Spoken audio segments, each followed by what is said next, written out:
तो अब हम करेंगे स्प्लीन और थाइमस करेंगे। पहले हम स्प्लीन कर देते हैं। तो मैं बता देती हूँ स्प्लीन क्या होता है। ठीक है, स्प्लीन भी क्या है, एक लिम्फेटिक टिश्यू है। लिम्फेटिक टिश्यू है, ठीक है, ओके। हाईली वस्कुलर होता है, हाईली वस्कुलर होता है, ठीक है।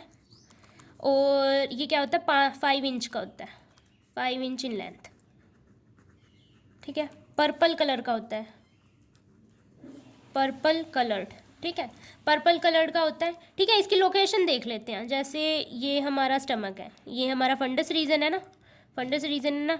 और ये जैसे हमारा यहाँ पे डाइफ्राम है, तो यहाँ इस फंडस रीजन के आसपास ये जैसे ये क्या हो गया, ये हमारा हो गया स्प्लीन। मतलब क्या होता है, डाइफ्राम और फंडिक रीजन के बीच के अंदर होता है। तो ठीक है, इसकी लोकेशन ये है, पर्पल कलर्ड होता है। ये भी क्या होता है, बीन शेप होता है, बीन शेप्ड होता है, ठीक है। और इसका बहुत बहुत इंपॉर्टेंट रोल है वैसे किसके अंदर, यहाँ लिख देती हूँ, इम्यून सिस्टम के अंदर। इम्यून सिस्टम के अंदर अगर आपने सुना हो तो स्प्लीन मतलब कोई वाइटल ऑर्गन नहीं है, हम इसको रिमूव भी करवा सकते हैं, लेकिन हम ज़्यादा प्रोन हो जाएंगे किसी भी डिजीज़ के अगर हमने स्प्लीन को रिमूव करवा दिया तो, ठीक है। तो अब हम बताते हैं कि जो एम्ब्रियोनिक स्टेज में होती है,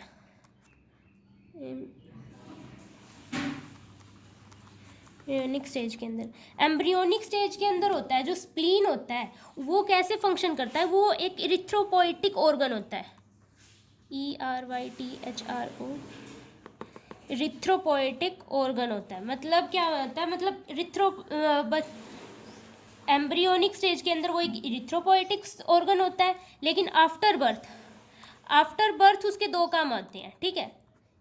जिससे हम 2 नाम भी देते हैं उसको। एक तो इसको कहते हैं, ये क्या करता है, स्टोर करता है किसको, आरबीसीज को। अगर स्टोर करता है आरबीसी को तो हम इसको कहेंगे ब्लड बैंक का नाम देते हैं इसको, ब्लड बैंक का। लेकिन डेथ होने के बाद आरबीसी की 120 डे लाइफ स्पैन होती है ना, जब आरबीसी की डेथ हो जाती है तो ये क्या करता है, डिस्ट्रॉय भी करता है आरबीसी को, डिस्ट्रॉय भी करता है आरबीसी को। तब हम इसको क्या कहते हैं, ग्रेवयार्ड ऑफ आरबीसी,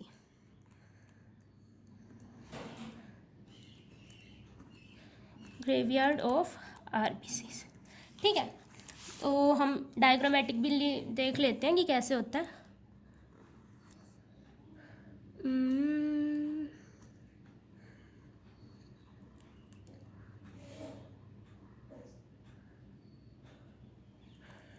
ठीक है, तो ये हमारा कैप्सूल होगा, सारा कुछ रेड रेड हो रहा है, मैं दूसरा पेन ले लेती हूँ। ये हमारा कैप्सूल होगा, ठीक है। ये कैप्सूल किसका बना होता है, फाइबर्स का बना होता है, जैसे वो भी फाइबर्स का बना होता था ना, इलास्टिन फाइबर का, ठीक है। तो ये जो कैप्सूल की जो ये थोड़ी बहुत यहाँ पे इमर्ज हो रही है, यहाँ बाहर भी आ रहे हैं, इनको क्या नाम लेते हैं, इनका नाम होता है ट्रेबिक्यूल, ट्रेबिक्यूल, ट्रेबिक्यूल, ठीक है। तो अब ये जो स्प्लीन होता है इसके अंदर 2 टाइप के क्या होते हैं, ये बना देती हूँ पहले, मैं ऐसे बताती हूँ, और एक रेड कलर के,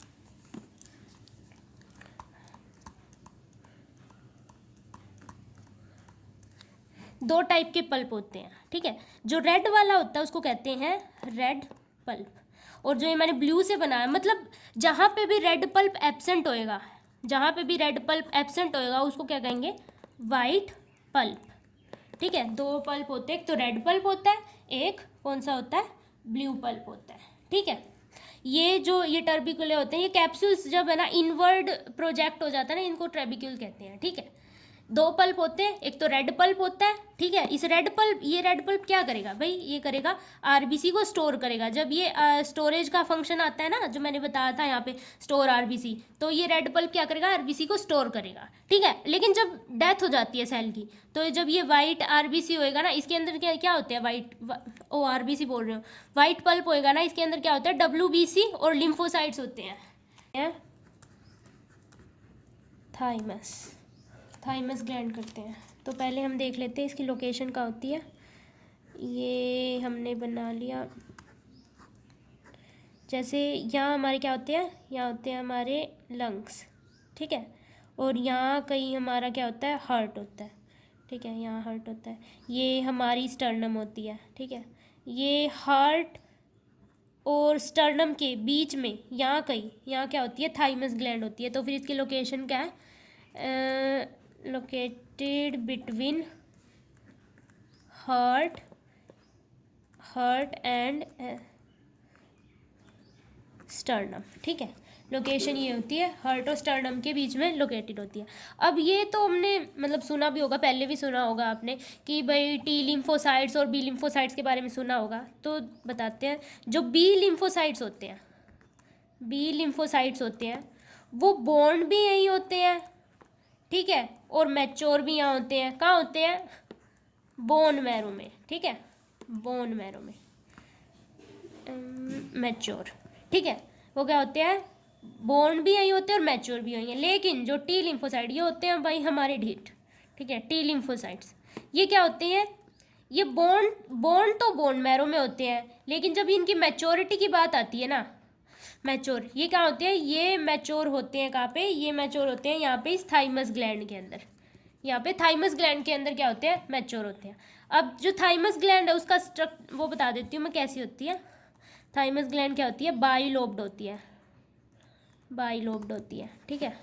जैसे मतलब ऐसे सी बाइलोब्ड, 2 लोब है ना, बाइलोब्ड होती है, पिंक कलर की, पिंकिश ग्रे होती है, पिंकिश ग्रे। तो ये पहला पॉइंट, दूसरा पॉइंट, ये तीसरा पॉइंट मंगा लेते हैं, चौथा हो गया, और ये 5th पॉइंट हो गया। मतलब 5 पॉइंट तो बिल्कुल सिंपल तैयार हो गए। और 6th बात है, ये क्या करती है, एक हार्मोन रिलीज करती है। हार्मोन का नाम क्या है, थाइमोसिन हार्मोन रिलीज करती है, ठीक है। लेकिन एक थाइमस ग्लैंड के बारे में एक बात बताऊंगी, ये जो बच्चों के अंदर होती है ना, मतलब बर्थ से एडल्ट और फिर ओल्ड एज तक, मतलब यहाँ से अब ये जब एडल्ट तक हम आते हैं तब ये ग्रो अप कर रही होती है और अपने फुल साइज़ में आ जाती है। फिर एडल्ट होने के बाद ये अब इसका साइज़ है ना रिड्यूस होता रहता है, और मतलब इसका साइज रिड्यूस होने लगा तो मतलब क्या होंगे, टी लिम्फोसाइट्स मैच्योर नहीं होंगे इतने अच्छी तरह से, और अगर मैच्योरिटी उनकी कम होगी तो टी लिम्फोसाइट और बी लिम्फोसाइट किसके अंदर काम आते हैं, इम्यून रिस्पॉन्स के अंदर काम आते हैं, मतलब इम्यूनिटी के अंदर काम आते हैं। तो तभी जो ओल्ड एज के पर्सन होते हैं, जो बूढ़े लोग होते हैं, उनकी जो क्या होती है, उनकी इम्यूनिटी थोड़ी कम होती है, इसीलिए ही होती है वो, ठीक है। बन गया ई। तो अब यहाँ से अब हमें क्या करना है, हर ऑर्गन से, जैसे यहाँ ऑर्गन है, हर ऑर्गन से क्या होते हैं, लिम्फ कैपिलरी निकल रहे होते हैं। इस वाले ऑर्गन से भी निकल लिए भाई लिम्फ कैपिलरीज, ठीक है। यहाँ से भी हमने थोड़ी बहुत लिम्फ कैपिलरीज निकाल ली, ठीक है। और यहाँ से भी जैसे लिम्फ कैपिलरीज आ गई, ऊपर नेक वाले रीजन से भी लिम्फ कैपिलरीज आ गई, ठीक है। तो ये लिम्फ कैपिलरीज मिलके क्या बना देती है, थोड़ी मोटी ये वाली कैपिलरीज होगी, और ये क्या होगी भाई, वेसल होगी, ठीक है। यहाँ से भी ये निकल गई, ठीक है, निकल गई यहाँ से भी और यहाँ से भी, ठीक है। तो ये लिम्फ वेसल होगी, ये यहाँ जुड़ गई, ठीक है। और यहाँ वाली यहाँ ये जुड़ गई, ठीक है, यहाँ ये जुड़ गई, ओके, ठीक है। और ये हर ऑर्गन से निकल गई, जैसे 2-3 और बना लेते हैं, कैपिलरीज यहाँ वाली यहाँ जुड़ गई। तो हमें एक बात याद रखनी है, फेस की साइड से मैं यहाँ पे लिख देती हूँ, फेस की साइड से मतलब राइट साइड से, मतलब इस वाली साइड से, राइट साइड से, ठीक है, राइट आर्म से, यहाँ से राइट आर्म से, ठीक है। जो ये चीज़ें कलेक्ट होंगी ना, मतलब इनका लिम्फ है ना सिर्फ एक जगह कलेक्ट होएगा, मतलब यहाँ नहीं है कि यहाँ वाला भी यहीं आ जाएगा, यहाँ इनका एक अलग होता है, इस वाले रीजन का लिम्फ सिर्फ जैसे यहाँ कलेक्ट होएगा, ठीक है। और इस वाले का मिल के भाई जैसे यहाँ कलेक्ट हो गया बड़ी सी वेसल के अंदर, ठीक है, यहाँ कलेक्ट हो जाएगा। तो अल्टीमेटली 2 बन गए ना, दो बन गए। तो फिर ये वाला लिम्फ है ना किसमें खुलता है, डक्ट में खुलता है। मैं दूसरा पेन ले लेती हूँ बताने के लिए।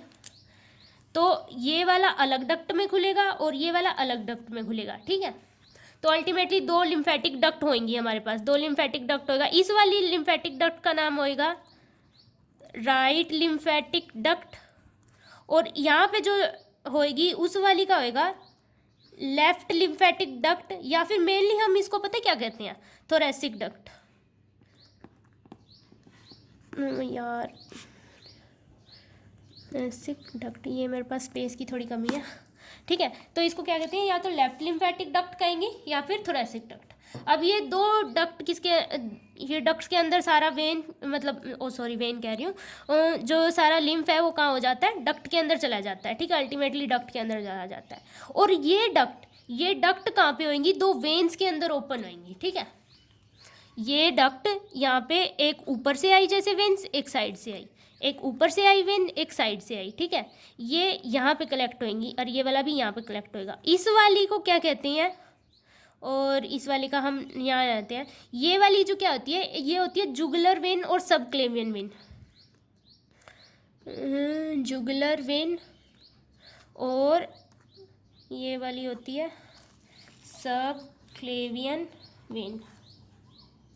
ये जो डक्ट होती है, मतलब राइट लिम्फेटिक डक्ट, और यहाँ से होती है जो लेफ्ट लिम्फेटिक डक्ट, वो ओपन कहाँ होती है, ये वेन्स के अंदर ओपन होती है। इसको क्या कहते हैं, जुगुलर वेन और सबक्लेवियन वेन। यहाँ से भी ये वाली जुगुलर वेन और ये वाली सबक्लेवियन वेन, मतलब ये वाली राइट जुगुलर वेन, ठीक है, right subclavian vein, left jugular vein, left subclavian vein, ठीक है। और ये दोनों वेन अल्टीमेटली भाई यहाँ से कहाँ से चल जाएगी, भाई वेना कहाँ के अंदर चल जाएगी, फिर हार्ट सर्कुलेशन कर लेगा, मतलब आगे ब्लड सर्कुलेशन का पार्ट बन जाती है। और यहाँ पे मैं लिम्फ नोड तो बनाना ही भूल गई, ठीक है।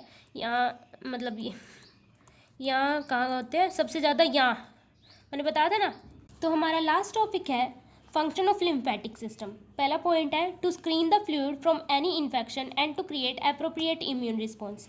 मैंने बताया था कि जैसे कि टी लिम्फोसाइट्स और बी हेल्पर सेल्स होते हैं, तो फिर वो क्या करेंगे, इम्यून रिस्पॉन्स जनरेट करते हैं। It drains out access fluid को ड्रेन करते हैं, वेस्ट मटेरियल को निकाल देते हैं, ठीक है। फैट्स को एब्जॉर्ब करते हैं, कहाँ पे, स्मॉल इंटेस्टाइन के अंदर। लिम्फ नोड्स होते हैं, वो क्या करते हैं, लिम्फोसाइट्स प्रोड्यूस करते हैं, ठीक है। लिम्फोसाइट्स प्रोड्यूस करते हैं तो फिर प्रोटेक्शन मिलती है आपको इन्फेक्शंस के अंदर, ठीक है। और स्प्लीन क्या करता है, जो एम्ब्रियोनिक स्टेज होती है ना, तब है ना लिम्फेटिक ऑर्गन की तरह काम करता है। तो फिर हम यहाँ पे स्प्लीन के बारे में, थाइमस के बारे में, लिम्फ नोड्स के बारे में, मतलब सब के बारे में बता सकते हैं। तो ये फंक्शंस हो जाएंगे लिम्फेटिक सिस्टम के बारे में।